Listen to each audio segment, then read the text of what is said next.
Expert en nutrition pédiatrique, le laboratoire France Lait fabrique des laits infantiles et des céréales pour bébés depuis plus de 60 ans. France Lait Croissance apporte 13 vitamines, 12 minéraux, des acides gras essentiels, du fer et juste ce qu'il faut de protéines pour bien grandir. France Lait accompagne les étapes clés de la croissance et de l'éveil de votre enfant. France Lait, parce que chaque enfant est unique. Fabriqué en France. France Lait Croissance apporte 13 vitamines, 12 minéraux, des acides gras essentiels, du fer et juste ce qu'il faut de protéines pour bien grandir. France Lait vous présente Tikkun Zanaku. Parce que chaque enfant est unique. Fabriqué en France.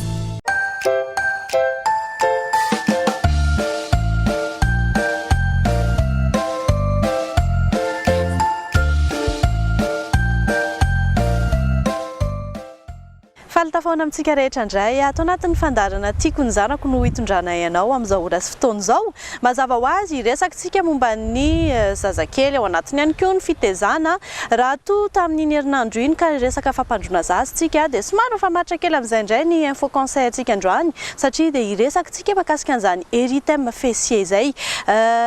Tranga matetika mpahazo ny zaza izy io, izany hoe ilay masaka iny moa izany ny bobodikelin'ny zanakantsika.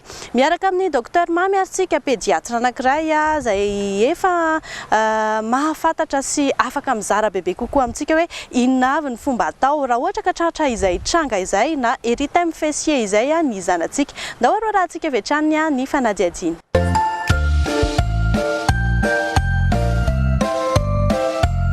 Ny érythème fessier zany dia fahamasahan'ny hoditry ny zazakely ny fanandrify amin'ny faritra misy kosy iny, ny fitaovam-pananahany, ny elakelam-pe dia ny fitombenany iny. Io fahamasahan'ny fitombenany io zany dia mahazo ny zazakely latsaky ny 5 volana, indrindra fa ny 3 volana ka hatramin'ny 6 volana. Dia eo amin'ny 3-4 andro eo zany izay fahamasahany izay. Fomba fisehony zany dia menamena be ny vodin'ilay zazakely, mety mafana ny hoditry ilay zazakely ary marary azy izy io. Indraindray nefa mety misy fahasarotana koa zany, mety lasa misy infection io dia lasa mitatra tsy sitranao anatin'ilay hoe 2 na 3 andro eo. Ohatran'izay zany ny fomba fiseho an'izay érythème fessier izay.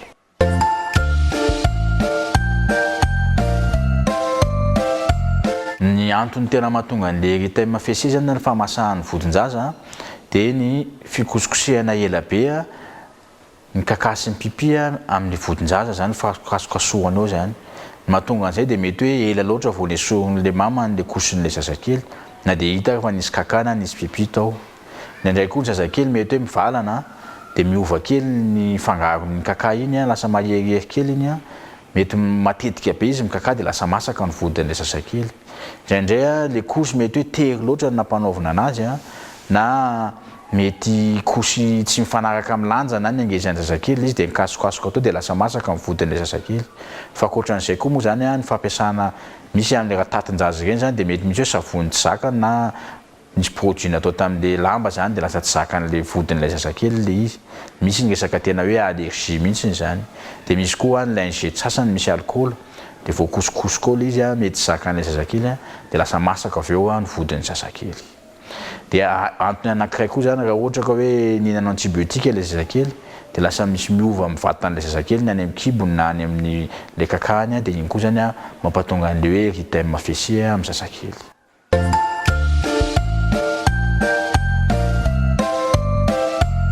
Ny fomba fisorohana ny érythème fessier zany dia efa nitenenitsika teo moa zany ilay hoe fikasokasohan'ilay kaka sy ilay pipi ela loatra amin'ilay kosy ny tena antony mahatonga an'ilay izy dia tokony hisolo kosy matetika zany. Efa hitantsika fa hoe mando ny kosy fa mavesabesatra ilay kosy na hoe ny kaka ilay zazakely dia tsy miandry ela be fa misy ny mama sasany mety variana na misy resaka hakamona, misy tsy taitaitra dia lasa ela be dia tokony sorohana zany izay zavatra dia hisoloana aingana. Fa roa manaraka an'izay raha mampiasa hoe misy taty ilay sasana ireny na tatin-jaza ireny dia tsy dia tsara loatra mampiasa savony mety hoe tsy zakan'ilay zazakely fa misy savony nosy fotsiny ohatra dia efa atao. Fisorohana tsara indrindra koa dia mila sasana foana ny vodin'ny zazakely tsika io. Rano matimaty dia efa mety hanasana anazy. Raha hoe tsy maintsy mampiasa savony dia misy ilay savony hypoallergique ireny dia ireny koa no afaka hanasana ny vodin'ny zazakely. Anisan'ny fisorohana koa zany dia hoe aleo koso mifanaraka amin'ny lanja sy ny angezan'ilay zazakely zany no ampiasaina fa tsy teriterena. Dia fisorohana tsara koa raha ohatra ka hoe masaka ny vodiny zazakely dia avela andehandeha tsy asiana koso mihitsy aloha izy amin'iny fotoana iny fa avela andehandeha amin'izao hoe fesse libre moa zany dia iny manampy aingana koa amin'ny fisorohana an'ilay masaka.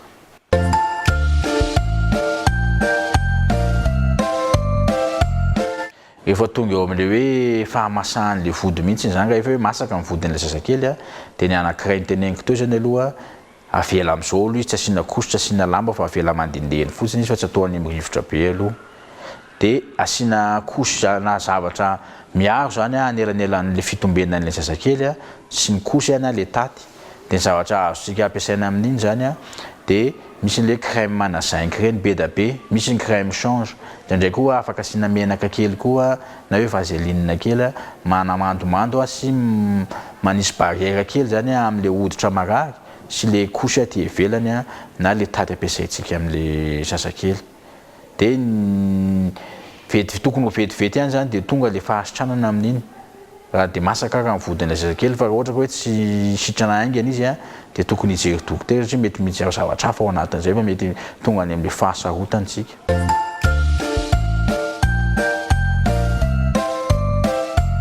Mikasika an'ilay hoe erythème fessier fahamasahany vodin-jaza moa ngesantsika androany mpahazony zazakely io tokony hoe 3 andro 4 andro 5 andro dia efa ho sitrana fa indraindray nefa tonga amin'ny fahasarotana dia ny resaka infection mety lasa misy microbe mipetraka zany amin'ny fahamasahana iny ary mety hiparitaka eraky ny vatan'ilay zazakely dia tonga amin'ny aretina hoe impetigo mety hafaty zazakely iny mety hampafana zazakely hampavizaka be tokony mijery mpitsabo. Misy koa nefa ilay hoe candidose mety misy microbe karazany hafa indray mipetraka amin'ilay izy dia mangididy ilay zazakely dia mihitatra dia tsy mety sitrana.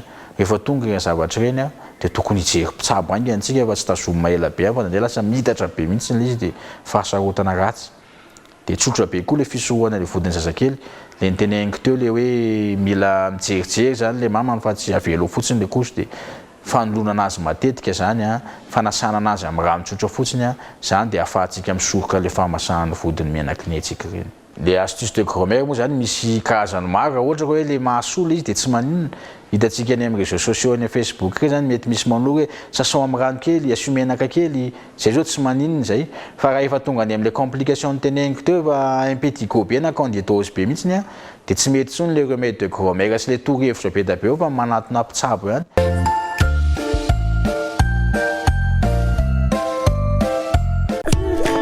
Expert en nutrition pédiatrique, le laboratoire France Lait fabrique des laits infantiles et des céréales pour bébés depuis plus de 60 ans. France Lait Croissance apporte 13 vitamines, 12 minéraux, des acides gras essentiels, du fer et juste ce qu'il faut de protéines pour bien grandir. France Lait accompagne les étapes clés de la croissance et de l'éveil de votre enfant. France Lait, parce que chaque enfant est unique. Fabriqué en France.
Zay fa dia nisy azo ndraisina tsara mihitsy tao anatin'izay torohevitry Docteur Mamy izay.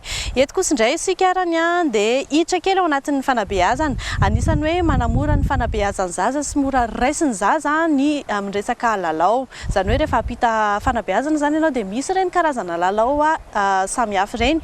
Ao anatin'izany ihany koa nefa ny tsenjery, ny hirahira na ireny cantine ireny hoy isika. Izao indray arany dia hoentintsika ao anatina fanadihadiana anankiray ny fomba fampetana ireny fahalalana amin'ny alalan'ny hira ireny. Ndao arahana vetrany.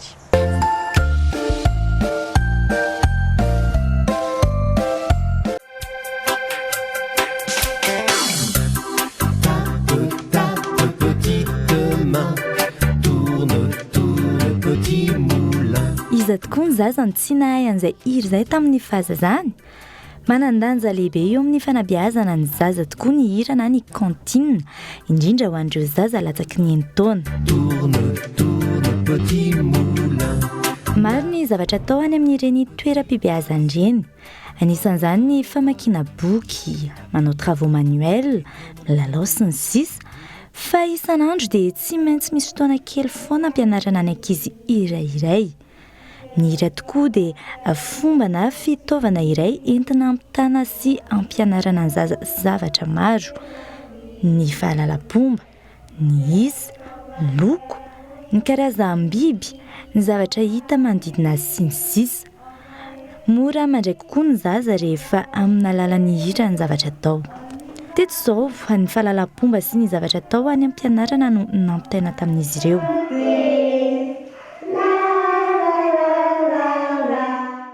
Ny tombotsoan'ny zaza amin'ny resaka cantine sy ny chanson ampianarana anazy any ampianarana dia be dia be. Ampianarana zareo ireny satria amin'ireny no azahoany bebe kokoa sy ahaizany misimisy kokoa ary azahoany misimisy kokoa izay zavatra ampianarana anazy. Ny chanson sy ny cantine dia mampivelatra kokoa ny vavahady-tsain'ny zaza anankiray satria mety amin'iny no azahoany misimisy kokoa izay zavatra ampianarana anazy raha toa ka ny zavatra tsy azony tamin'ny fomba nanazavana anazy zavatra anankiray. Ohatra izao hoe misy hira anankiray izay hoe ty lohako ity lohako mila satroka, satroka mila loha. Amin'iny izao izy mianatra ny lôjika hoe ny loha zany ny satroka atao eny amin'ny loha fa tsy hoe satroka anaovan'ny tanana na ohatr'izany fa misy lôjika ilay izy hoe atao eny amin'ny loha ny satroka. Amin'ny alalan'ireny hira ireny ihany koa no mampianatra anazy mahalala fomba, mety ahafahany mahafantatra hoe ohatry ny ahoana ny tokony ho firesako amin'ny olon-dehibe na ny ankizy namako dia ao anatin'ireny ihany koa ahafahany mianatra ny couleur raha toa ka sarotra aminazy mianatra couleur ohatra raha ampianarana tsotra fotsiny dia sady ampiarahana amin'ny hira sy fihetsika ilay izy dia mety ho azo misimisy kokoa ilay izy mihoatra n'izay mety efa fahaizany azy. Tamin'ny hira na cantine manaraka ity indray kosa ny ampiasaina amin'ny loha, ny sofina sy ny maro hafa no anampitaina ny ankizy.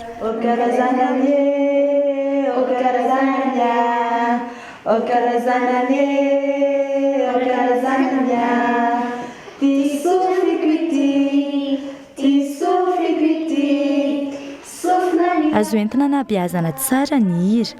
Ho an'ny école Elisia, ny zava-dehibe dia ny fivelaran'ny zaza amin'ny lafiny rehetra fa tahaka ny fianarana rehetra dia manana ny mampiavaka azy izy ireo. Ny sekolinay dia anisan'ireo fianarana manaraka ny fampianarana antsoina hoe alternative dia efa maro ny sekoly mampiasa ny méthode io anatin'ny Montessori sy ny Freinet dia nenay anisan'izany.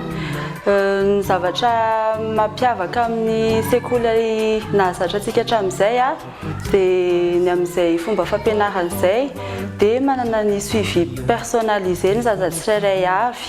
Izany hoe arahamaso tsirairay izany no mahatonga nenay ny ao anatin'ny fianarana iray mpanabe iray zaza 10 dia ny ekipa ao anatin'ny sekolinay ao ny atao hoe mpanabe ny mpampianatra izany fa miara-miasa aminay ihany koa ny psychologue sy ny coach ary ny mentor isan-karazany.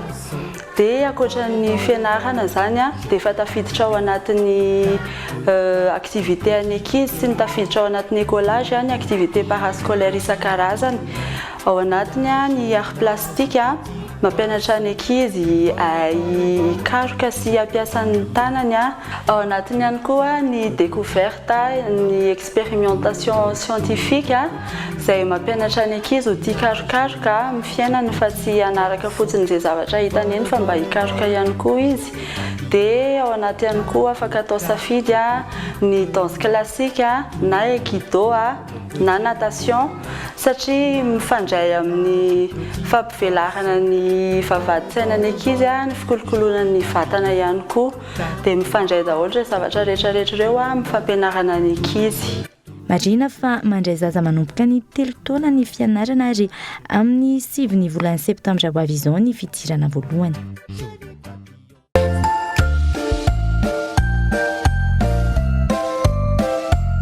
mahazatra dia tsy adintsika akory ny parole d'enfant.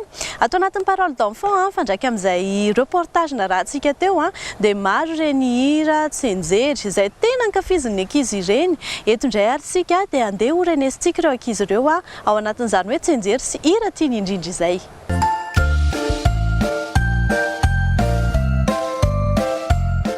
Nanahaka Tiffany Soadine Alexandre.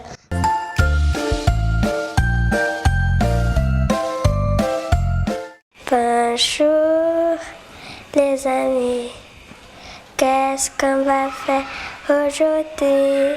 On va lire, on va écrire, on va jouer, on y va. Frère Jacques, dormez fou, solenne matine,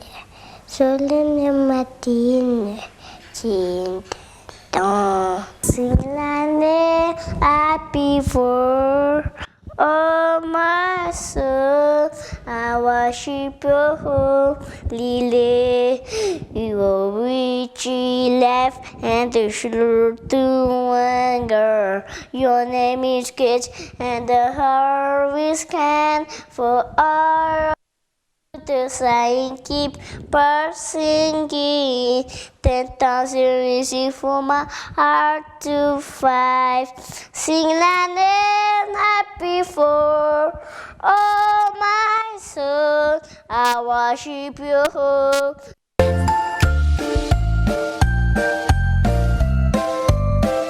Mankasitraka foana moa zany tsika ny francelais izay manohana ny fandarana. Ny francelais misy ny ronono misy ihany koa ny céréales ary antoko ny fitombony zaza izy ity zany hoe afaka atao fanampin-tsakafo tsara mihitsiny noho ireo otrikaina sy vitamine ary minéral maro be hoentiny dia mety tsara mihitsy izay. Mankasitraka antsika rehetra ary niaraka taminay atao anatin'izay fotoana lavalava kely izay mino izay efa dia voaray tao daholo ny zavatra azo nampitaina rehetrarehetra makasika ny lohahevitrintsika tamin'ity androany ity. Mankasitraka ny prima bebe ihany koa izay miara-miasa akaiky amin'ny fandaharana teo ihany koa ny ekipa teknika rehetra ary isaorana ihany koa miora ny karakara ny taovolo sy ny tarehy. Misy kolège kosa nampiakanjony tenaka. Mankasitraka anao ary izay amin'ny herinany io toy izao lohahevitra vaovao indray no ifampitaona antsika eto. Veloma tompoko.